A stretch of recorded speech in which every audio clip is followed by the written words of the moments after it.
இது நம்ம லிஸ்ட்லேயே இல்லையாடா, என்னடா புதுசாக ஏதாவது சொல்கிறீங்க அப்படின்ற மாதிரி தான் இருக்குது.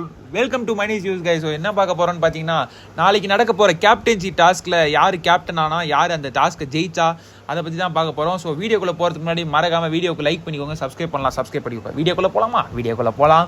ஸோ பெஸ்ட் பெர்ஃபார்மர் ஆகி நம்ம 3 பேரை செலக்ட் பண்ணியிருக்காங்க. நம்ம ஹவுஸ்மேட்ஸ்லாம் சேர்ந்து நம்ம விஷால் அவர்கள், ஜாக்லின் அவர்கள், அப்புறம் நம்ம முத்துக்குமரன் அவர்கள், இந்த 3 பேரை செலக்ட் பண்ணாங்க இல்லையா. ஸோ நம்ம 2 நாள் முன்னாடியே சோஷியல் மீடியாவில் எல்லா இடத்துலையும் பரவ ஆரம்பிச்சு தட் முத்துக்குமரன் வந்து கேப்டன் ஆகிட்டார். அன்றைக்கி பெஸ்ட் பெர்ஃபார்மர் அனௌன்ஸ் பண்ண அன்றைக்கே வந்துட்டு எல்லா இடத்துலையும் பரவ ஆரம்பிச்சிருச்சு, முத்துக்குமரன் தான் கேப்டனு அப்படின்ற மாதிரி. நானுமே என்னோட கெஸ் படி எல்லாருமே கெஸ் பண்ணியிருப்பீங்க தட் முத்துக்குமரன் தான் எப்படியும் ஜெயிப்பார்ப்பா அப்படின்ற மாதிரி. பட் நாளைக்கு உங்களுக்கு காட்டப்படும். இன்றைக்கி டாஸ்க் முடிஞ்சிருச்சாங்க. ஸோ விஷாலுக்கும் ஜாக்லினுக்கும் முத்துக்குமரன் இடையில கேப்டன்சி டாஸ்க் வந்துட்டு ஆல்ரெடி நடந்ததில் நம்ம யாருமே எதிர்பார்க்காத ஒரு ஆள் வந்து கேப்டன் ஆகியிருக்காரு. ஸோ யார் அதுன்னு பார்த்தீங்கன்னா, நம்ம விஷால் அவர்கள் கேப்டன் ஆகியிருக்கார். வர வாரத்துக்கு நம்ம விஷால் அவர்கள் தான் பிக் பாஸ் 8 தமிழோட தலைவர். ஸோ விஷால் வந்துட்டு என்னெல்லாம் பண்ண போகிறாரு, அவர் வந்துட்டு ஆல்ரெடி ஒரு லவ் கண்டென்ட், கிரிஞ்ச் கண்டென்ட்டில் வந்துட்டு சிக்கி கொண்டிருந்தார். ஸோ அதுலேருந்து ஒரு விடை பெற்றிருக்கிறார். ஸோ அதனால வந்துட்டு அடுத்த வாரம் வந்துட்டு அவரோட கேம் ஸ்டார்ட் ஆகுமா, திருப்பி ஒரு பழைய விஷால்னால் லைக் வந்துட்டு ஸ்டார்டிங்கில் அவரோட கேம் பிளே கொஞ்சம் ஆடினார் இல்லையா.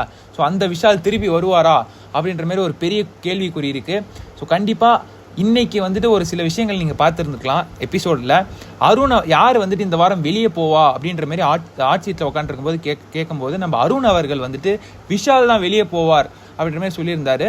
ஸோ அப்போ வந்துட்டு விஷாலுக்கு வந்துட்டு என்ன தோணியிருக்கும், என்னென்ன நம்ம கூட பேசிக்கிட்டே வந்துட்டு இவன் வந்துட்டு இப்படி சொல்கிறானே அப்படின்ற மாதிரி இருந்திருக்கும். கண்டிப்பாக வர வாரத்தில் நம்ம அருணை வந்துட்டு எதிர்த்து இது சண்டை வரதுக்கு கூட வாய்ப்பு இருக்குது விஷாலுக்கும் அருணுக்கும்.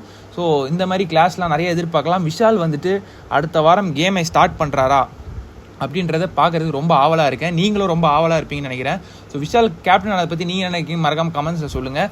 அவர் வந்துட்டு என்னெல்லாம் பண்ண போகிறாருன்னு தெரியல மக்களே. பெஸ்ட் என்டர்டெய்னர் வேறு எல்லோரும் நிறைய பேர் சொல்லிக்கிறாங்க. அவர் வந்துட்டு ஸ்டார்டிங்கில் ஆக்சுவலி நிறைய ஜோக்ஸு, காமெடி, ஃபன்னுன்றது நிறையா பண்ணிகிட்டு இருந்தார். அப்புறம் கொஞ்சம் கொஞ்சமாக கிராஜுவலாக அவரோட கிராஃப்ன்றது டிக்ரீஸ் ஆக ஆரம்பிச்சிருச்சு. அது வந்துட்டு அந்த தர்ஷிகா வந்துட்டு அந்த லவ் கண்டென்ட் நிறைய கேர்ள்ஸோடு சேர்ந்து அந்த இது பண்ணிகிட்டு இருந்ததுனால, அவர் வந்து அந்த லவ் கண்டென்ட் பண்ணிகிட்டு இருந்ததுனால அந்த அவர் கேமே நம்ம பார்க்க முடியல, என்டர்டெய்னிங் விஷயமும் நம்ம பார்க்க முடியல. அவர் பண்ணுற ஒரே விஷயம் என்னென்னா டான்ஸ் ஆடுவார். மார்னிங் சாங் போட்டால் நல்லா டான்ஸ் ஆடுவாப்பில். ஸோ இப்போ கேப்டன் வந்திருக்கு. ஸோ தர்ஷிகா அவர்களும் எவிக்ட் ஆகி வெளியே போயிட்டாங்க.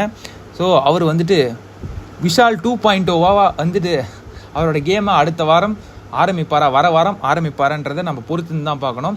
ஸோ விஷால் அவர்கள் எப்படி கேப்டன்சியை பண்ணுவார், நீங்கள் என்ன நினைக்கிறீங்கன்றதை மறக்காமல் கமெண்ட்ஸ் சொல்லுங்கள். ஸோ அடுத்த வீடியோ சந்திக்கலாம். நன்றி.